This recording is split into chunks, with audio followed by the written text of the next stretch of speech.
Boa noite. Minha voz já não precisa de microfone, mas a pedidos. A gente está tentando melhorias para o nosso projeto, né, de 2023 para 2024.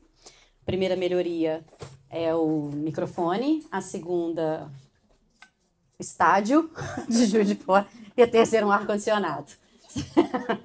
Bom, desculpem o calor, mas boa vontade. Vou falar rapidinho para a gente entrar depois no debate. E eu queria saber se quem está na antessala se consegue me ouvir tranquilamente. Vocês me escutam bem? Então, se vocês quiserem sentar por aí, pedir as coisas de vocês por aí, sentar no chão e ficar de boa, eu vou tentar falar alto para vocês escutarem, tá? Beleza? Bom, muito obrigada pela presença de vocês. Quero agradecer a Luana por ter mantido esse projeto. Ele ficou um pouco inseguro no fim do ano, porque ela não sabia se ela ia continuar ou não com o projeto, mas aí ainda bem que ela continuou. Isso daqui vai me incomodar, mas a gente está pensando em melhorias em podcast para deixar isso tudo que a gente fala aqui para vocês numa outra forma de ser acessado, não só aqui, porque tem muita gente de fora e não é o nosso objetivo fazer uma transmissão online, que o nosso objetivo é que a gente possa trocar aqui. Mas a gente também não pode deixar de acessar quem está ao fim de ouvir. Tem muita gente nos grupos de estudo que não são de Juiz de Fora, muitas pessoas que estão em supervisão que não são daqui. Então eu vou pedir licença para vocês, porque hoje vai ser dessa forma, porque a gente vai aperfeiçoando cada vez mais como é que a fala de cada um vai ser gravada, tá bom? Cada mês, como a Luana falou, será uma pessoa. A gente já tem um nome confirmado aqui hoje, assistindo. Não vou contar. Que tá atrás da pilastra ali, da parede. Óbvio que o Jodemar volta esse ano, claro, né? O que não são as alfinetadas de Jodemar, o que são as minhas perto das dele.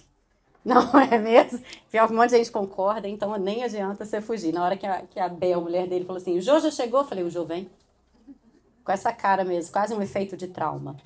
Né? Então, vamos começar por aí.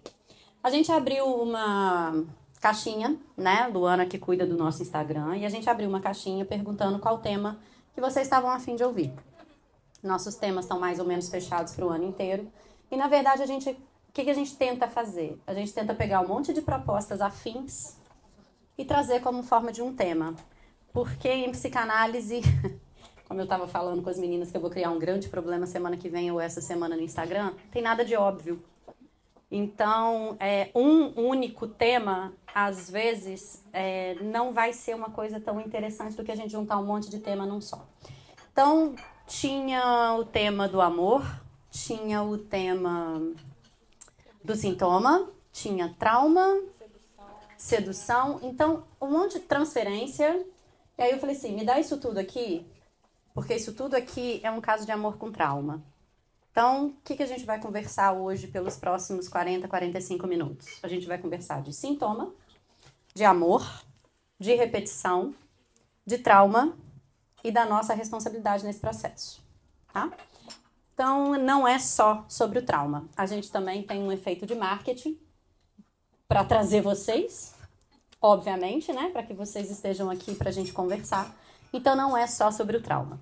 Se a gente for pensar fielmente no título, um caso de amor com trauma, ele não é correto para a psicanálise. O correto talvez fosse um caso de amor com o meu sintoma e não com o meu trauma, tá? Mas existe uma grande questão natural da sociedade de achar que trauma é uma coisa que tem a ver com sintoma. E para a psicanálise, trauma é outro conceito completamente diferente, que em alguns momentos pode sim, é isso que a gente vai conversar, se repetir. Então, para quem está a fim de saber um pouco de teoria, coisas importantes para a gente estudar trauma, e aí eu vou falar um pouquinho disso de uma forma um pouco mais traduzida, mas conceitualmente, parêntese, vou falar do Freud, tá? Acho importante a gente situar aqui autor que vai embasar à noite. Então, eu vou falar de um caso de amor com trauma em Freud, beleza? Porque existem diversas compreensões acerca dos conceitos psicanalíticos e do que se falou dos conceitos psicanalíticos. Então, para a gente conversar sobre isso tudo, a gente precisa Pensar no que é o corpo para a psicanálise, no que é o nascimento para a psicanálise freudiana, o que é um cuidado no corpo de um bebê, o que é um desenvolvimento pulsional, energia, catexia, fixação, repetição e transferência, escolha de objetos de amor e trauma.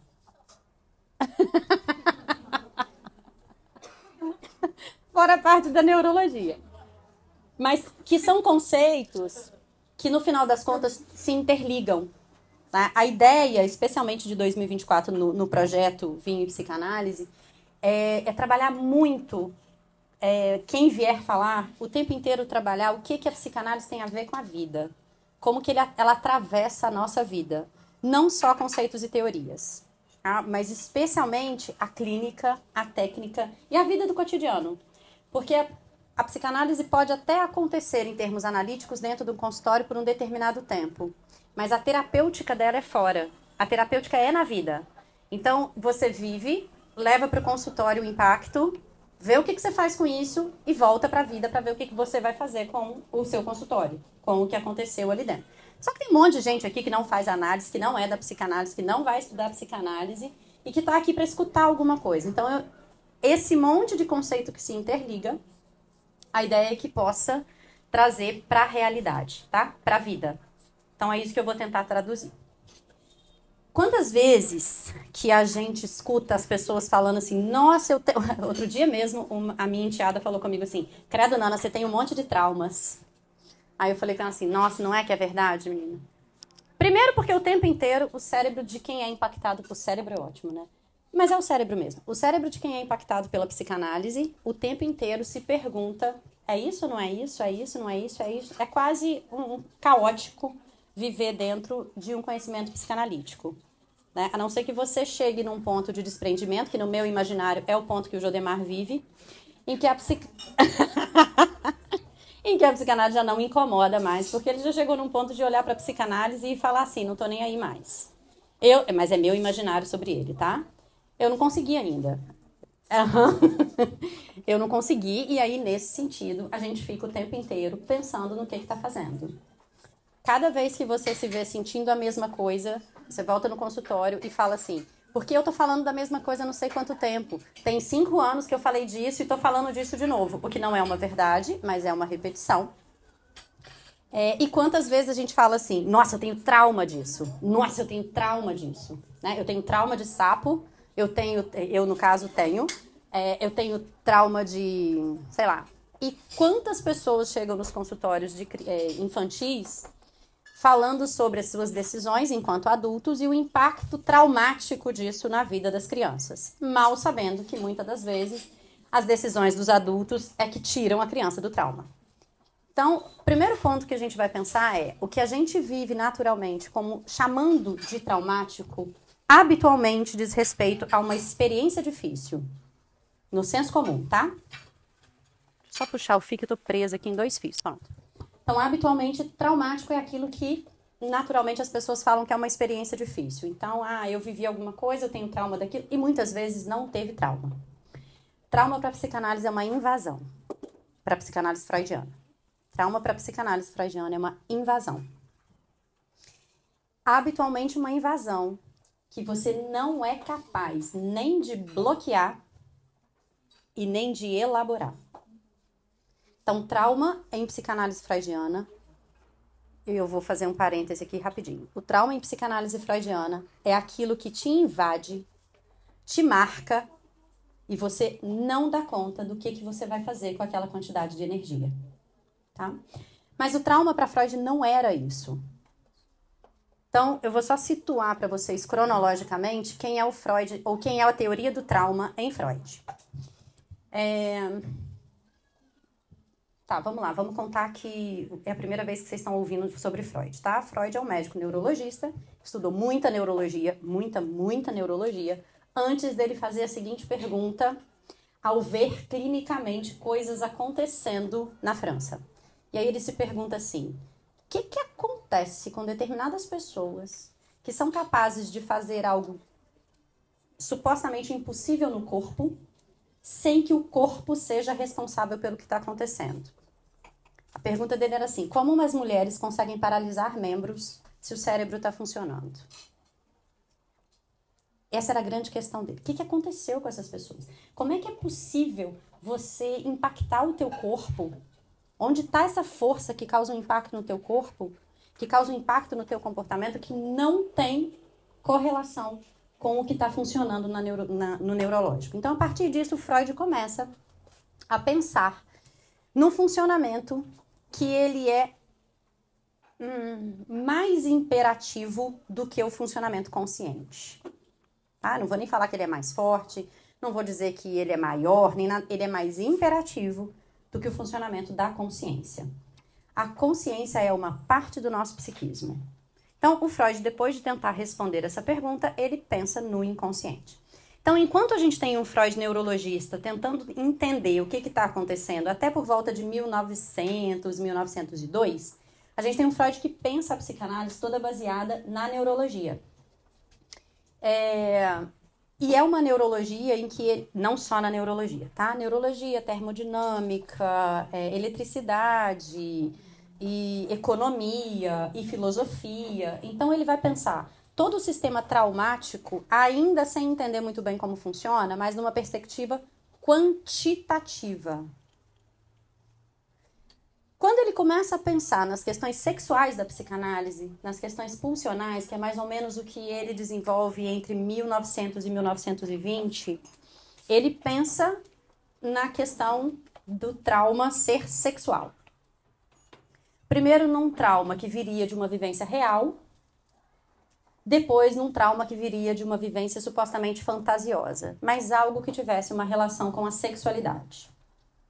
Em 1920, quando ele começa a ver e trabalhar com os soldados no pós-guerra, Primeira Guerra Mundial, ele vê que existe alguma coisa que incomoda nessas pessoas e que repete o tempo inteiro experiências que são muito desagradáveis.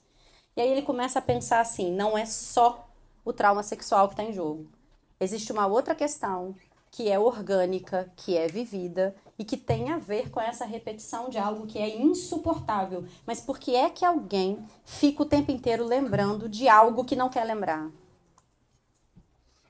Por que a gente não simplesmente esquece como todo mundo fala pra gente fazer? Porque quando a gente tá com algum problema e tá pensando uma coisa, o que todo mundo fala pra gente? Esquece! Pensa nisso não. Quanto mais a pessoa fala isso, mais a negativa do inconsciente fala assim, pensa sim.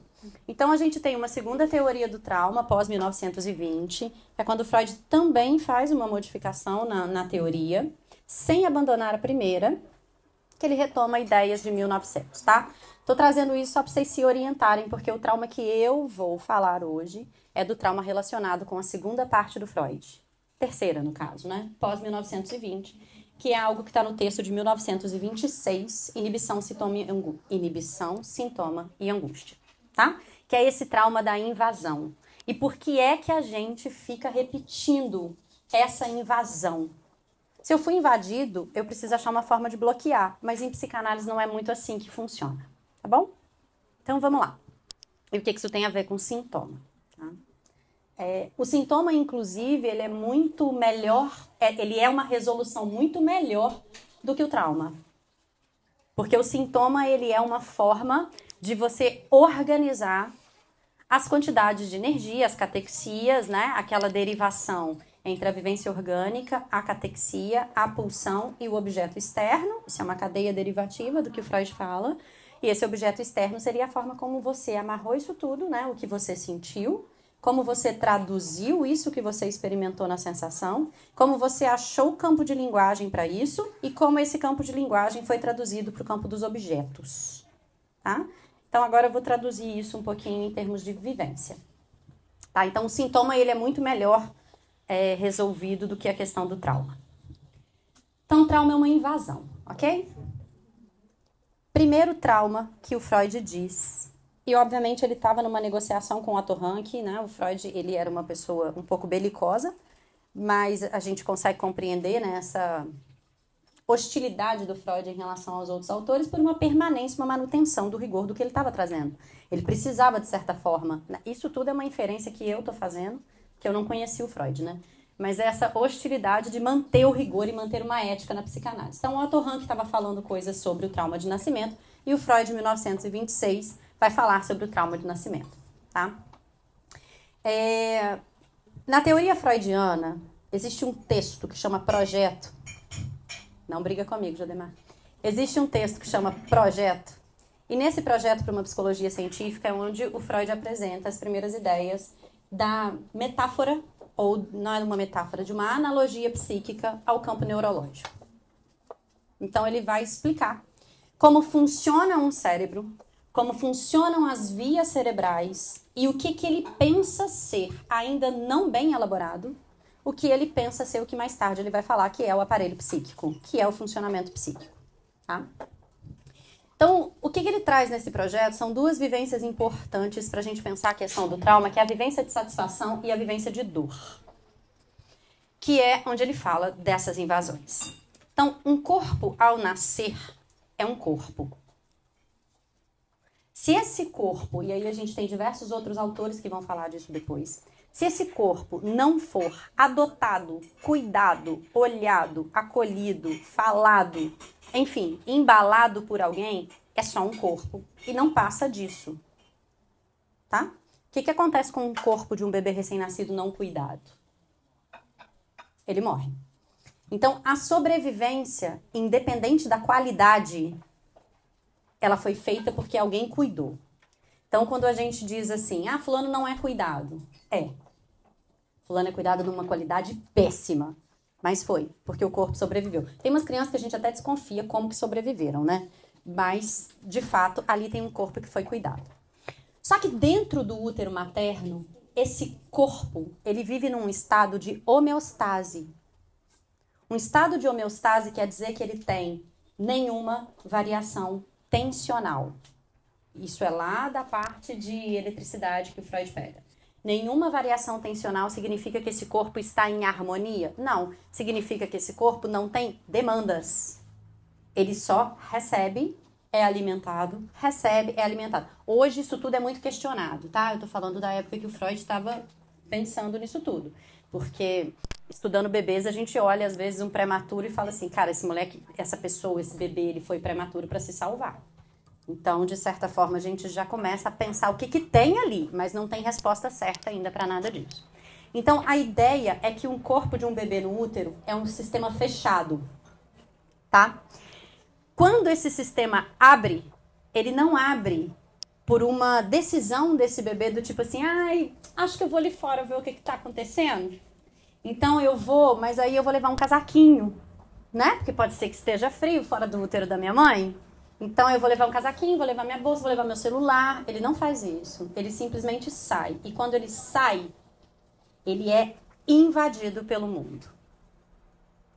Ele é invadido pelo mundo de fora para dentro e ele é invadido pelo mundo de dentro para dentro. Que são duas coisas muito importantes. Porque o trauma não necessariamente vem de fora para dentro. Tá? Então, quando ele é invadido por todos os órgãos dos sentidos e pela pele, de fora para dentro. Então, os olhos, eles recebem uma informação que o cérebro nunca tinha percebido daquela forma, e assim sucessivamente. E por dentro, esse bebê, ele é obrigado também de fora para dentro a respirar. Então, esse pulmão, ele infla. Isso tudo é uma experiência de invasão. Essa experiência de invasão não é elaborada por esse corpo desse bebê, tá? Mas ele sentiu aquilo tudo. Então, ali fica um primeiro registro de uma quantidade de energia que marcou cérebro, corpo, e que em um dado momento, se este bebê sobreviver, se esse bebê formar um campo psíquico, e aí eu tô alegando que algumas pessoas não formam esse campo psíquico porque vão perder. É muito difícil não formar porque isso é uma questão de instantes, mas pode ser que aquele corpo não sobreviva, tá? E aí, obviamente, esse bebê, se a gente for pensar nas questões lacanianas, ele vai ser dito, ele vai continuar existindo no campo de linguagem e tal, mas eu tô falando do corpo físico dele, tá? Então, esse corpo foi primeiro impactado. Esse corpo, depois, ele vai demandar cuidados. E a cada vez que ele demandar cuidados, espera-se que alguém venha cuidar. Tá bom? Então, esse circuito de cuidados, ele sempre vem por uma necessidade. E a necessidade, ela causa um incômodo. Então, o circuito psíquico, diferente do que muita gente pensa, ele não é feito pelo prazer. O psiquismo não se constitui pelo prazer e o psiquismo ele não se funda pelo prazer e ele não se movimenta pelo prazer. Inclusive, o prazer é um espaço para o psiquismo muito momentâneo, para o psiquismo vivo, tá? Para o corpo encarnado. Ele é um espaço muito momentâneo e que não movimenta muita coisa. O psiquismo se movimenta pelo desconforto. O desejo se movimenta pelo desconforto, tá? E a vida se sustenta pelo desconforto. Isso é aquela grande angústia que a gente vai descobrindo ao longo da existência, especialmente para quem faz análise, até uma hora que você chega e fala assim, beleza, entendi a frase do Freud. A análise, ela é para transformar uma neurose numa infelicidade corriqueira. Para que em alguns momentos eu possa perceber o prazer no meu corpo, tá? Então, quando esse bebê entra em privação e em necessidade, ele recebe alguma coisa e essa alguma coisa vem ao corpo dele como uma forma de prazer. Se quem está cuidando acertou. Se quem está cuidando errou, e é óbvio, nesse momento é óbvio que vai errar, porque a gente não tem como saber o que vai acontecer com esse bebê, o que de fato esse bebê quer. Esse corpo vai entendendo esse circuito de incomoda, grita, gratifica. Incomoda de novo, grita, gratifica. Porque no primeiro instante que você recebe o alimento, se você está chorando porque você está com fome, no minuto seguinte, o intestino desse bebê já vai gritar porque ele recebeu o alimento. O rim já vai funcionar e esse bebê vai fazer xixi. Então, é um circuito que não para. Então, uma vez que um objeto traz um conforto, ele também traz um desconforto porque ele faz movimentar uma máquina que não para. Tá? Então, a ideia de um amor que completa... Conto agora? É só uma ideia. Tá bom? Porque nem o alimento completa. Nem a mamadeira completa. Nada completa. Tá? Nada completa. E, obviamente, que isso é extremamente trabalhado. Mas a questão é... A maneira como essa organização em desconforto e conforto é feita dá a este bebê quantitativamente o registro do amor.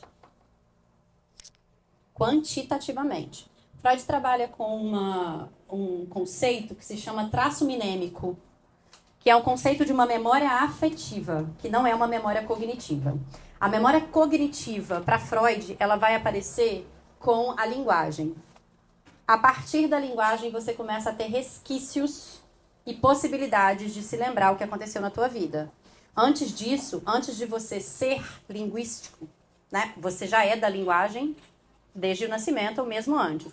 Mas a partir do momento que você fala, e a partir do momento que você fala de uma forma organizada em que o outro entende, e não aquela fala que você precisa ser traduzido... O bebê precisa, né? A criança pequena de 2 anos às vezes precisa ser traduzida. A partir do momento que você fala, você tem memória, tá? Antes disso, você tem uma memória sensorial. Então, o campo do amor, o primeiro campo do amor é o campo da gratificação. E aí você já cria um campo de repetição. E que muitas vezes essa repetição a gente vai ouvir no consultório como uma repetição dolorosa. E que muitas vezes você vai ter que voltar na história de nascimento do teu paciente.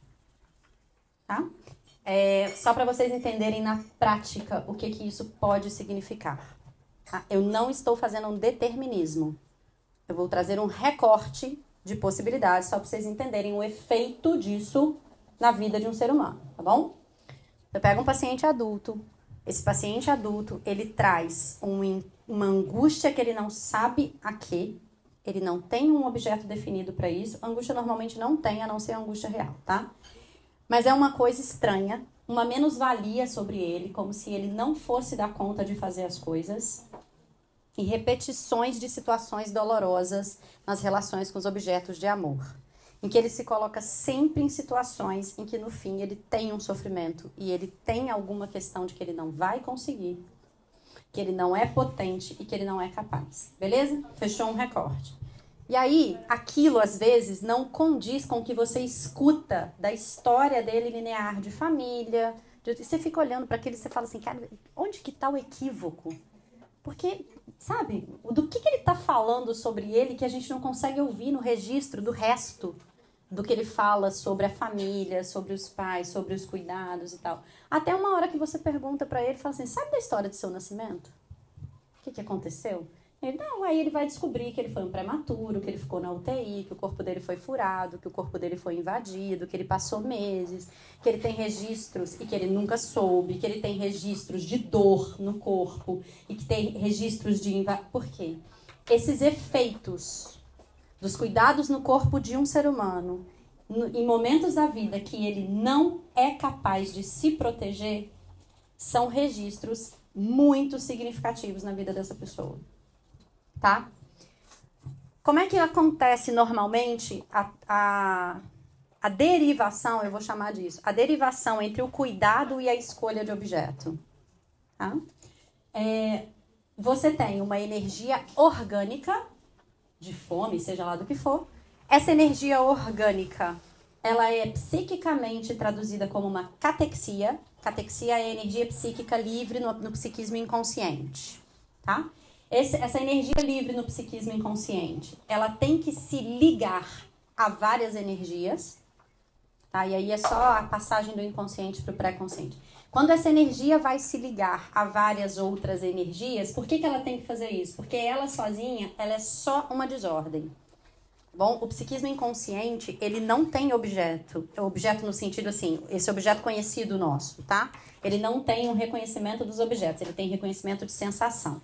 Essa sensação, de alguma forma, ela tem que ser traduzida para o campo da cultura. Né? Não é à toa que a gente fica tentando o tempo inteiro buscar o que é a palavra para dizer o que eu estou sentindo. Então, essa catexia, quando ela se junta em libido, que é uma energia sexual que vai movimentar. Essa libido, ela é traduzida por uma pulsão. Essa pulsão faz o contato com o meio externo. Tá? Então, há um objeto para cada pulsão, mas essa pulsão não é assim. Esta pulsão tem este objeto. Isso é totalmente fluido. Você pode gostar de uma coisa num dia, no dia seguinte alguma coisa aconteceu no seu sonho, que você elaborou alguma coisa, a pulsão achou outro caminho e ela vai para outro lugar. Tá bom? Então, quando eu escolho, por exemplo, a roupa que eu estou vestindo para vir aqui hoje, essa roupa ela tem registro inconsciente. Ela tem registro de cuidado, ela tem registro de linguagem, ela tem registro de... Né? É porque eu tô com Lacan na cabeça dos significantes que aquilo dali constituiu para mim, que tipo de saia, um monte de coisa para eu chegar nesse formato. Eu tava brincando com as meninas que quem viu meu cabelo solto viu, porque eu tô com tanto calor que ele vai ficar preso. Isso é outro registro também. Um registro em que a pulsão escolhe outra forma de se apresentar. Tá? Por quê? Porque cada energia, né, cada quantidade de energia do psiquismo precisa achar um objeto de escoamento. Esse objeto de escoamento é o que a gente busca o tempo inteiro para tentar resolver toda a nossa angústia. Então, a gente escolhe objetos o tempo inteiro para resolver os nossos problemas ou para dar solução aos nossos problemas. Esses objetos são, de certa forma, o fim da linha de toda uma cadeia desde o início de energia. Tá? Energia que vem de onde? Das experiências que o meu corpo viveu, que o meu ouvido viveu ao longo de toda a minha vida desde o meu nascimento.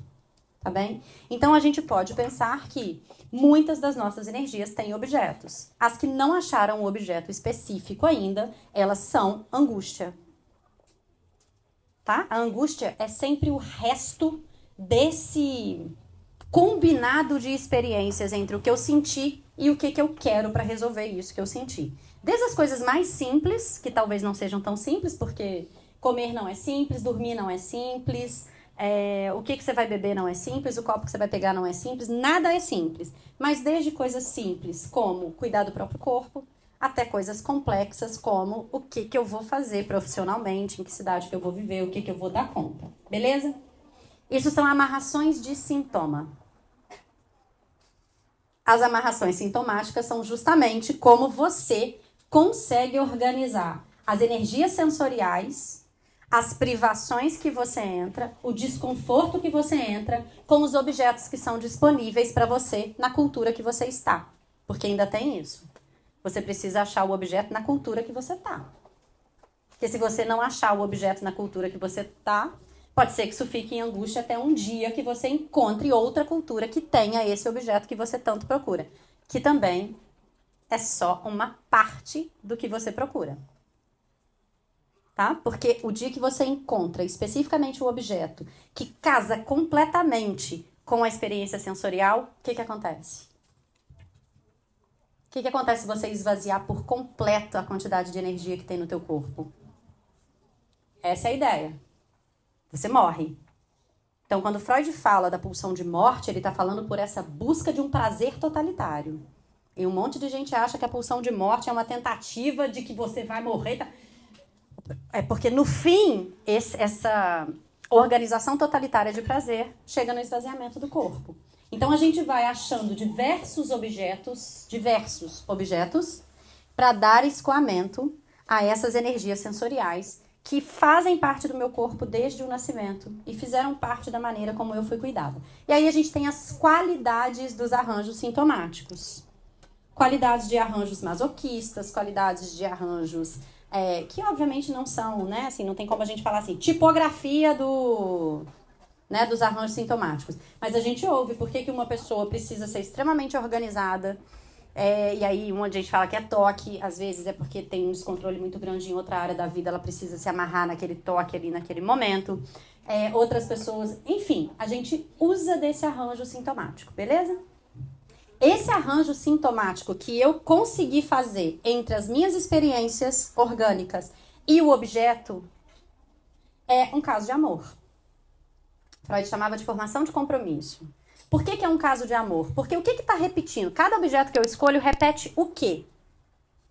Repete a experiência de amor de quem cuidou de mim. Ah, mas essa pessoa nunca me amou. Mas eu não estou falando que essa pessoa te ama. A qualidade do que ela fez é o que instaurou em você o registro da repetição do que para você é amor.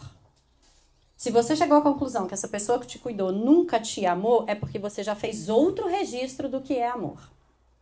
Mas esse outro registro do que é amor já é um registro que não é visceral. Então você vai ter que, a partir dali, exercer esse amor para ver se você se cura. Então, a cada vez que o teu sintoma te joga numa situação em que há dor, em que há angústia, em que há esse tipo de coisa, pode saber que tem algum objeto que você está buscando ali. Tem algo que o teu psiquismo aprendeu a escoar naquele caminho. Tá? Por que é muito difícil a gente desfazer um arranjo sintomático? Primeiro, porque você vai ter que abrir mão de um objeto. Abrir mão de um objeto é a coisa mais difícil que tem, porque você vai admitir a castração. E admitir a castração significa que este objeto não me completou. Qual a garantia que eu tenho que outro objeto vai me completar? E admitir a castração tem um dado pior que muitas vezes a gente não faz. Eu não completei ninguém. Que é ainda pior do que o fato de você perceber que alguém não te completou. Porque quando você pensa assim, alguém não me completou, próximo. Não é mesmo? Não gostei dessa faculdade. Próxima. Não gostei disso daqui. Vamos pro próximo. E quando você admite assim, eu não fui suficiente pro outro. Porque é a lógica que vai, é a lógica que volta. Tá? Então, muitos arranjos sintomáticos são desfeitos, e eu adoro, tem um conceito do Lacan que realmente é um conceito complexo de entender, mas que eu falo, quem faz supervisão comigo, eu sempre falo assim, conta com real. Porque ele desorganiza você. E aí ele desfaz o seu arranjo sintomático, de uma hora para outra você fica assim, cadê?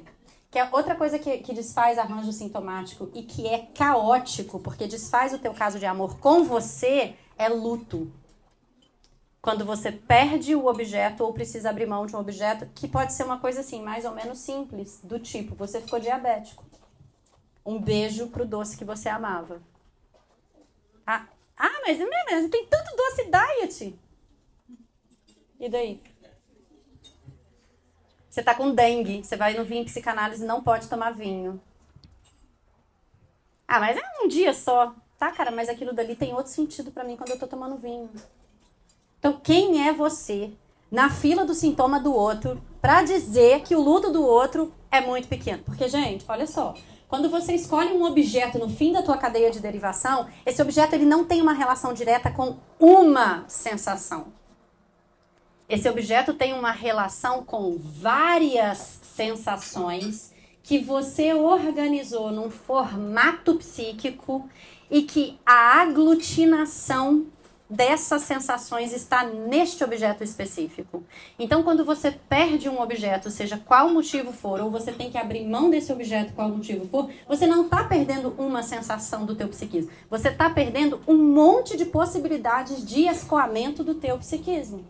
Então, não é fácil romper com nada. Não é fácil romper com nada. Não é fácil romper, por exemplo, com o teu corpo quando ele muda completamente de formato, porque aconteceu alguma coisa, ou porque você ficou doente, ou porque você envelheceu. Não é. Então, assim, aí só um parêntese que não tem nada a ver com isso daqui, tá? Vou falar de uma forma bem imperativa, porque eu quero. Parem de tratar os idosos com depressão. Os idosos têm luto. Que coisa enjoada. Deixa ele falar 400 vezes sobre tudo que ele tá perdendo na vida e para de dizer a ele o tanto que ele tá ganhando. Só senta e escuta. Ele tá perdendo muito. Tá? E se você escutar, ele vive mais. Se você não escutar, ele vive menos. Isso é uma relação direta. Então, sim, ele tem muito a perder. Ele tinha um monte de objetos que dava amarração para o sintoma dele. Ele não tem mais. Tá bom? Quem aposenta nem sempre é feliz. Porque teu pai achou possivelmente outros objetos. Mas existem pessoas... Hã? Ah, ele achou doenças? Entendeu? Que troca sintomática interessante. Ele gostava do trabalho dele? Sim. Ela te convenceu? Não. Não entendi, tá bom. Foi essa parte? Então, que existe uma questão de muito amor pelo sintoma. Então, não adianta você chegar pro coleguinha e falar assim: ai, larga isso, amiga. Sai daí, amiga. Tá? Porque esse ser humano vai largar o dia que ele der conta de largar. E aí você vê também o que você não consegue largar. Beleza? Então, isso fica repetindo, tá, gente? Essa energia dessas sensações, elas ficam repetindo no seguinte sentido. Achou o objeto. Não quer dizer que aquele objeto, tipo assim, tô num relacionamento. Esse relacionamento era tudo que eu queria. No dia seguinte, você olha para aquela pessoa e fala assim, não é você. Aí no outro dia, você olha e fala assim, tem certeza que é você. No outro dia, você olha e fala, não é você. No outro, você fala, tem certeza que é você. Se você suportar a oscilação, tá tudo bem, obrigado. O problema é se você entrar muito em angústia em relação a isso. Mas o que eu quero dizer é, tem dia que desorganiza alguma coisa, você olha para essa pessoa e vê o objeto mal, Melanie Klein. E aí você vê uma face sua que você não tá afim de ver. Aí você fala assim, não tô me suportando. Aí no outro dia aquele ajuste, alguma coisa aconteceu, porque a gente é impactado por objetos o tempo inteiro. Alguma coisa aconteceu que você volta a olhar para aquilo e fala assim, é você sim, tem certeza que é você. Hormônio faz isso, porque tem corpo envolvido, tem impacto envolvido, um monte de coisa, tá? Então não é simples abrir mão de sintoma, porque você vai ter que abrir mão de coisas demais. Mas se esse sintoma é algo que começa a te trazer mais angústia do que prazer, o que a angústia está te dizendo? Energia demais solta. Energia solta no teu psiquismo, sem ligação suficiente para um objeto, quer dizer que o objeto não é suficiente. Deu para entender o que é que traduz isso? Quando você fala do objeto, você fala só do Tudo. objeto? Não, tudo. Óculos, cabelo, brinco, roupa, sapato, cor de unha, formato de unha, blindagem de unha, unha de gel, o que você come, dieta, tudo, móveis do seu quarto. Eu sou um ser humano que eu não suporto quarto fixo, planejado. Porque eu preciso mudar tudo de tempos em tempos. Vai me cansando olhar, sabe, para aquilo dali. Tá? Então, eu preciso disso. Então, objeto é tudo. Existem objetos de maior complexidade e investimento, mas objeto é tudo. E é interessante que muitas vezes As pessoas, às vezes, assim, quebrou uma unha, aquilo é um problemaço para aquele ser humano e um julgamento de futilidade de quem está em volta. Você sabe quantas coisas essa pessoa teve que abrir mão até a unha dela quebrar? Porque, às vezes, na hora que a unha dela quebrou, tudo aquilo que ela abriu mão fez assim, ó, de uma vez só. E aí, óbvio que não é a unha. É óbvio que não é a unha. É a unha, mais a imagem que ela tem em relação à unha, mais o psiquismo que ela construiu em relação a um monte de coisa, mais todas as experiências que ela tem sobre aquilo. Objeto é tudo, tá? Se tem mais angústia, quer dizer que tem energia solta. Energia solta incomoda o corpo e não faz ligação. Se não faz ligação, não acha o objeto. Tá bom? Então, assim... se não estiver insuportável, se estiver insuportável, procure alguma coisa. Se não estiver, mantenha a análise sem remédio. Tá? Se você medica a angústia no primeiro sinal dela, o que, que você está fazendo? Tirando de você a condição de perceber os objetos equivocados que você está fazendo escolha. E aí você tira de você o circuito, você cala o circuito. Só que você tem que ter um nível de suportar isso para poder viver. Então, quanto mais essa angústia aparece, mais ela denuncia que o teu arranjo sintomático não está funcionando. Foi? Se o teu arranjo sintomático não está funcionando, quer dizer que os objetos que você está escolhendo, você tem que rever, porque talvez você esteja escolhendo para outras pessoas e não para você. Entendeu? Então, quando você chega no consultório e fala assim, eu faço tudo para todo mundo e eu não estou feliz e não sou reconhecido. Qual que é o teu arranjo sintomático? Como é que está o teu caso de amor com você? Porque o teu caso de amor sintomático não é com o outro, é contigo. A tua responsabilidade nisso aí é contigo. Então, a gente vai começar a rever como é que você faz, né? E reconhecimentos também, lugares. Foi até aqui? O trauma é um pouco mais complexo. Não, não tem como você fazer ausência de sintoma.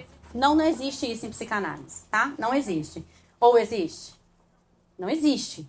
Tá? Porque o sintoma é justamente aquilo que te organiza para você se apresentar ao outro. Não tem como você se apresentar sem ser um sintoma, porque se você não tiver um sintoma, você está perdido fora da cultura, você está completamente não traduzindo quem é você. Eu estou falando de neurose, tá? O tempo inteiro, tá, gente? Tô falando de sintoma numa organização neurótica. Uma organização psicótica, as escolhas de objeto não são feitas dessa forma. Elas são feitas de forma mais direta, mais no princípio do prazer e menos nesse princípio de realidade, que é essa organização, tá? O trauma não é assim. Por isso que eu comecei dizendo que talvez um caso de amor com seu trauma seja um equívoco, apesar do título ser esse, tá? O trauma é uma invasão que não foi construída ao longo do tempo. A quantidade de energia, de catexia, de experiência, de sensorialidade, de cuidados que foi construindo para você. Quem é você diante do mundo? Quem é você diante do objeto? Quais os objetos que você tem acesso? Quais os objetos conhecidos? Por isso que Freud fala assim, ninguém faz sintoma com algo que não conhece. Você não vai fazer sintoma com um animal que você nunca viu na vida, a não ser sonhar com ele. Você não faz uma fobia, por exemplo, com um animal que você nunca viu. Porque o teu sintoma ele tem que estar dentro de um campo cultural. Dentro de um campo cultural quer dizer, ele tem que fazer sentido na cultura que você está. Ele pode, só em relação até a essa questão de que a gente não vive sem sintoma, a análise ela busca dar um outro sentido para o teu arranjo sintomático. Um sentido que faça mais sentido. Um sentido que faça mais sentido para você. Então, um sintoma que seja mais ajustado ao que... Ajustado é péssimo, né?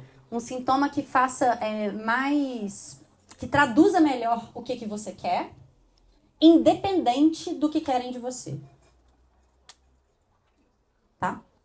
Então, a análise busca sempre aproximar você da tua angústia.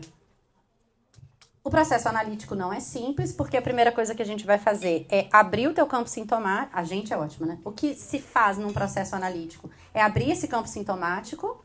Abrir esse campo sintomático quer dizer, vamos tentar ver como é que você faz essas eleições. quebrar e fraturar todas essas, muitos desses objetos. Então, existe, obviamente, um processo de luto e de um entristecimento e de muita angústia num processo da análise, porque tem muita energia solta, porque a gente tende a trabalhar no sentido de esvaziar os objetos que faziam sintoma daquilo que te angustia, daquilo que te faz mal. Quando a gente tira esses objetos, né? Quando você abre mão desses objetos, você vai entrar em luto. E depois você vai construir os objetos que você quer nas derivações da tua pulsão. Tá? Então, existe, então, um processo inicial, um processo em que a gente vai...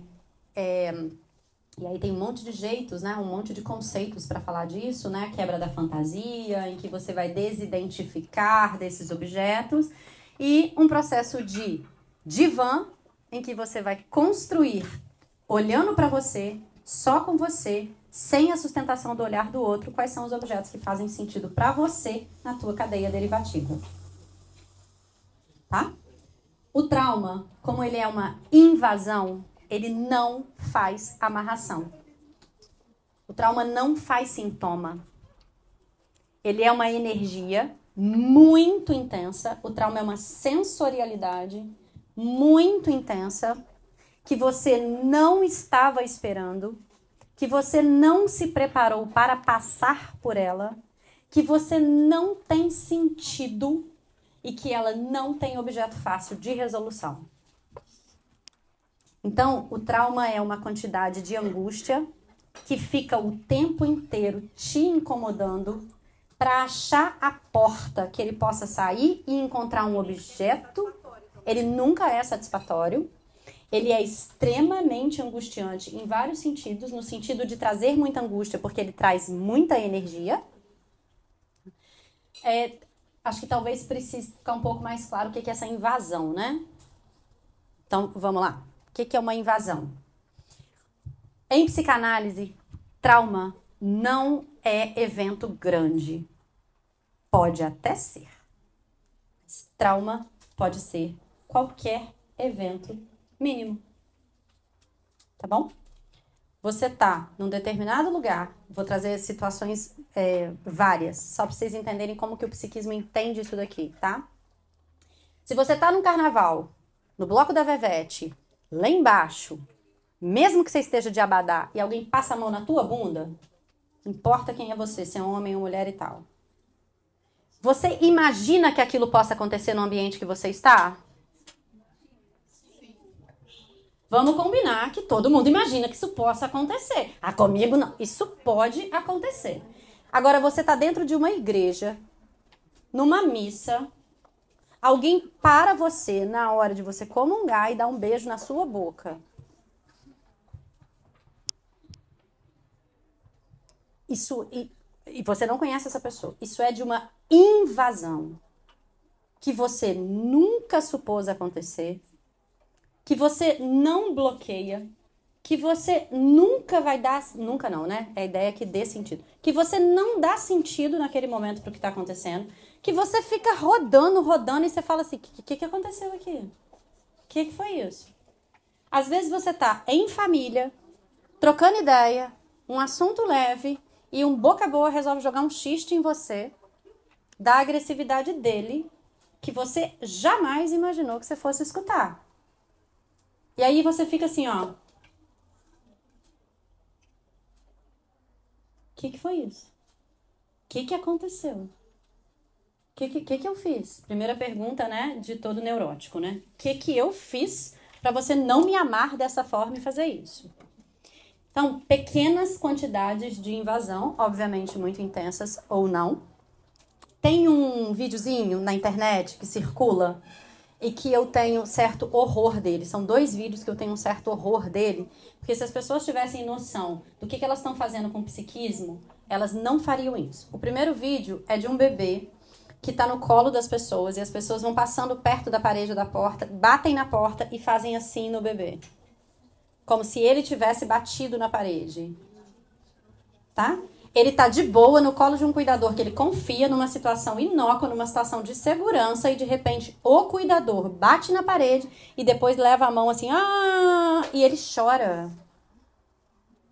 Ele sentiu dor? Ele sentiu alguma dor?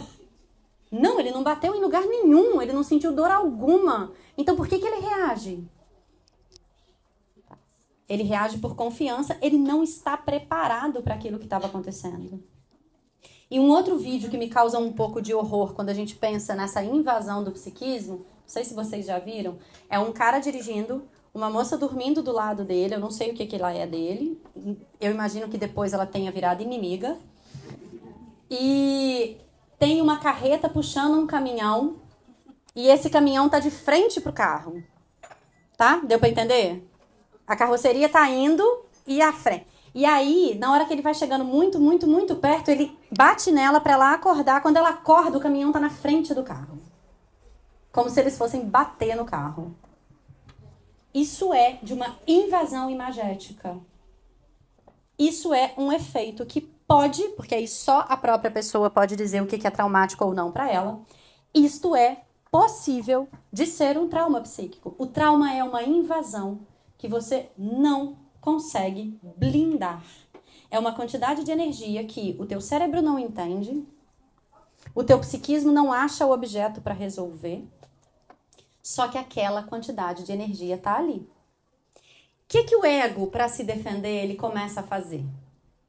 O ego começa a evitar situações que ele possa reinvestir naquela experiência. Então, o primeiro comportamento de todo efeito traumático é a evitação. Isso não quer dizer que a evitação seja sempre uma consequência do trauma, mas o primeiro comportamento do efeito traumático é evitar viver de novo aquela experiência. Tá? Se você estava num relacionamento ótimo e de repente ele acaba e você não entende por quê, você vai entrar em outro? Quanto tempo você vai gastar na tua análise para poder confiar, para poder resolver? Porque você ficou sem entender o que estava acontecendo ali. Você não teve resposta, tá? Você perde uma pessoa. Muitas vezes o luto em perdas abruptas tem efeito de trauma. Porque você foi invadido por uma perda que você não tem noção. Só que tem energia. Então tem angústia. Tem desconforto. Então o trauma em si, ele não paralisa a pessoa. O trauma, ele movimenta. O problema é que você não tem condição de viver eternamente numa angústia que não tem objeto. Como é que você vai fazer com o objeto? Você vai tirar o beijo que você recebeu dentro da igreja e falar assim, toma de volta. Toma pra você o beijo que você me deu, porque não. Né? Você pode até em outro dado momento fazer alguma coisa que se vingue daquilo que você... Mas aí é parcial. Né? A vingança, ela é parcial. Ela não é na totalidade daquilo que você viveu. Tá? Pensem num bebê bem pequenininho, um prematurinho, que sequer tem simpático e parasimpático, que são os mecanismos orgânicos de proteção. E esse bebê, ele é manuseado 90 vezes ao dia. Ele é furado, sem que ninguém diga a ele o que vai acontecer. Tá? O que ele faz? Aí depois a gente tem uma criança que não come... Vai chegar no consultório, não come, seletividade alimentar. Qual que é o diagnóstico da seletividade alimentar? Gente, vamos lá, bem alto. Isso! Ninguém perguntou a história de vida dessa criança. Né? Essa criança tem horror a pôr roupa. Por que ela tem horror a pôr roupa? O que aconteceu no corpo dessa criança? O tanto que ela foi invadida. Né? Essa criança tem encurtamento de tendão patelar porque ela anda na ponta do pé. Vocês já viram onde que o bebê prematuro é furado para fazer exame de sangue diário? No calcanhar.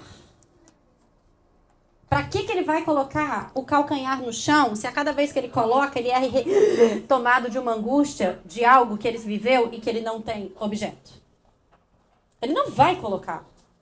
Sacou? Então, o que vai paralisando a vida de uma pessoa num pós-trauma não é o trauma.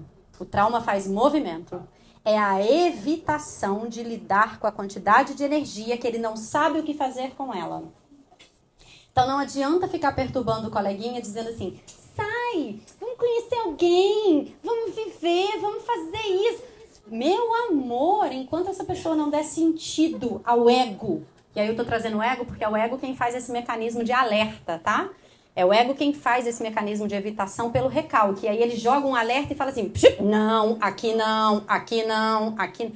O Freud chama isso de sinal de alerta mesmo, tá? É mais ou menos assim, via interditada. Tem, sabe, você tá na estrada, aí de repente aparece aquela estrada toda parada, porque tem uma via lateral, todos os carros passando, e você fala assim, cara, por que fizeram isso aqui? Tem uma estrada aqui com 5 pistas, por que eu tenho que passar pela pequenininha? Porque o trauma tá aqui, ó, nessa daqui, nas 5 pistas, sacou? Então, você vai passar pela pequenininha, devagar, com muito medo, com cautela, porque se você passar pela via expressa, o trauma tá ali, você vai revivê-lo de novo. Como é que a gente faz, então, para resolver isso? Porque isso não é um caso de amor. A gente não ama o trauma. A gente ama o sintoma. E a gente não tem controle da invasão que o trauma traz. Tá? O que a pessoa com trauma faz? Evita. O que a pessoa em luto faz? Se cala. O que a análise vai convocar a pessoa a fazer? Fala. Fala. Fala de novo. Conta de novo. Pode contar, eu tô aqui. Em transferência, você tá, de certa forma, protegido. Fala de novo. Fala de novo. Me fala de novo. O que vai acontecendo? A energia vai ganhando palavra. Quando a energia ganha palavra, ela ganha ligação. Quando a energia ganha ligação, ela ganha objeto. Então, me conta de novo. Aí ela ganha ligação, e o que ganha ligação ganha objeto. E o que ganha ligação ganha objeto. E aí você conta com que essa pessoa, às vezes, vai ver uma imagem que vai dar escoamento. Pena que a Débora foi embora, que a Débora escreveu sobre isso. Cadê ela? Ah lá. Achei que você tinha ido embora. Não, quase. Aí a Débora escreveu um trabalho sobre a possibilidade do escoamento do trauma em obras de arte. O trauma é da ordem da palavra? Não. Ele é da ordem do sensorial. Então, qual é o melhor caminho para encontrar um destino para aquilo que é sensorial? Outro sensorial. Eu estou no mesmo nível. Tá? Então não é à toa que muitas pessoas têm fascínio, e aí eu vou trazer a Frida Kahlo porque foi quem ela escreveu, por aquelas obras, entre aspas, dantescas e difíceis de ver da Frida Kahlo. O que tem de trauma em mim que acha uma representação da imagem que eu estou vendo? Tá? Então, trauma, não, porque um pai e uma mãe estão se separando, não significa que uma criança será traumatizada. Mas se um deles for embora sem falar com essa criança, sem nunca voltar, sem ela saber o que está acontecendo, conta certo que alguma coisa vai dar ruim. Tá? O que evita um trauma? Primeiro, nada. Porque a vida tem potencial de acontecer a qualquer momento alguma coisa com você. Mas, se você faz uma borda na experiência que você acha que pode ser difícil para o outro, se você cuida pela palavra de uma experiência que você sabe que vai ser difícil para o outro, você antecipa essa invasão. Então, só de você dizer para alguém assim, eu preciso conversar com você, você já antecipou essa invasão. Tá? O que é horrível nos relacionamentos? É você achar que tá tudo bem e tomar uma porrada sem saber que tá tomando. Porque você fica rodando. Você fica rodando, não sabe pra onde você vai. O que é difícil? Quem trabalha em RH, por favor. Né? Ah, mas a gente tem uma reunião. A reunião é só comigo. Ai, meu Deus. Então você tá desligado. Sabe? Foi? Então, o trauma é algo que você pode, de certa forma, antecipar ao outro? Não. Você não antecipa. Você não cuida e não evita que o trauma aconteça. Mas você pode dar borda àqueles que estão perto de você numa determinada situação que você... Pode. Até com prematuro. É a última coisa que eu vou falar. Até com prematuro. Existe protocolo de cuidados individualizados para se cuidar de um corpo de um bebê para invadi-lo menos. Eu posso fazer 50 furos no calcanhar dele, que talvez 49 não tenham efeito traumático. Se eu colocar esse bebê embrulhado, se eu der a ele memórias uterinas, se ele tiver com algo doce, porque aí joga cortisol no organismo dele, se ele tiver mamando, se ele tiver a sonoridade, né, do impacto da pulsão invocante, se ele tiver capturado pela pulsão escópica, o que que eu faço? Eu tiro o calcanhar daquele campo de invasão. E aí ele vai ser furado. Teste do pezinho, se a criança estiver dormindo, não é ótimo para ela, tá? Ninguém dá vacina em ninguém dormindo. É só você... Ninguém tira uma criança do berço com agressividade, porque é só você imaginar quando alguém te acorda. Quando alguém... Ninguém enfia um cotonete no teu ouvido quando você está dormindo. Você está preparado para aquilo? Então, muitas vezes nas trocas, alguém faz alguma coisa e o outro não gosta, e você fala assim, nossa, mas é só uma brincadeira. Cuidado com as brincadeiras. Muitas brincadeiras podem invadir o teu psiquismo. E diversas situações podem reativar essas experiências que já estavam tentando sair. Beleza? Então, trauma é essa angústia que o tempo inteiro fica repetindo quantitativamente em busca de alguma possibilidade. A cultura faz um antisserviço de calar quem passou pelo efeito. Então, não vou falar disso não, vou falar de outra coisa. Não vou falar disso não, A psicanálise entra como possibilidade, e aí outras... Eu estou falando da psicanálise porque é o foco do nosso evento. Ela entra como uma possibilidade assim, pode falar, fala do horror do que você viveu. Tá? Sem nenhuma garantia que falar não vai achar escoamento total, não vai. E sem nenhuma garantia de que haverá um objeto específico, mas a garantia de que há uma amenização. Existe essa palavra? Existe? Obrigada. Nessa invasão quantitativa, inconsciente, consciência. Tá? Vou terminar só lendo aqui rapidinho. Uma partezinha que foi do texto que eu escrevi. Só para vocês entenderem um pouquinho do porquê daquela legenda. Vocês leram a legenda do nosso Vim Psicanálise? Um segundo. Porque eu acho que ela vai... Ah, que ótimo, eu tô com 3G. Funciona, filho? Você tem? Tem. Ah, eu tenho no WhatsApp. Ser humano é ótimo, não é mesmo? Espera aí que eu vou achar aqui rapidinho, só pra vocês... Que eu acho que... Tá aí? Tá aqui. Mentira, não tá aqui não. Achei. Então, vamos lá, pra gente finalizar. Eu trouxe um pouquinho de ironia e brincadeira para ficar uma coisa um pouco mais leve na legenda, né? Pra gente tentar trazer isso, a psicanálise de uma forma mais aconchegante. Haha. Então, vamos lá. Por onde eu for, eu quero ser seu par, disse o trauma ao psiquismo. Não disse o trauma ao psiquismo, tá? Disse o sintoma ao psiquismo. Mas, de toda forma, o trauma, ele vai ser o par do psiquismo. Por qualquer lugar que você for, a partir do momento que ele acontecer. Bom? Você não sai da minha cabeça, minha mente voa, você não sai da minha cabeça, respondeu o psiquismo. E, de fato, o trauma não sai do psiquismo. Tá? Ele não acha um caminho com facilidade. Ele não faz sintoma. Acho que isso é importante. A evitação é a resolução do trauma. A primeira resolução, a que mais resolve. Só que a evitação deixa com que você não chegue em lugar nenhum.